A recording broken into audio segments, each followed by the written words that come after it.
Aduh, anginnya kenceng kayak gini, gimana nih pohon-pohon nih biar nggak roboh nih.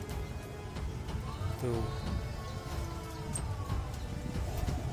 Aduh, anginnya kenceng guys. Gimana nih nasibnya nih pohon nih? Aduh.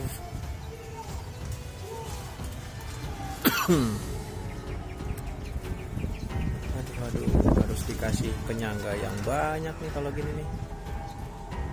Repot guys kalau di atas tuh kayak gini anginnya besar. Pohonnya udah gede, kalau banyak angin, aduh menyedihkan.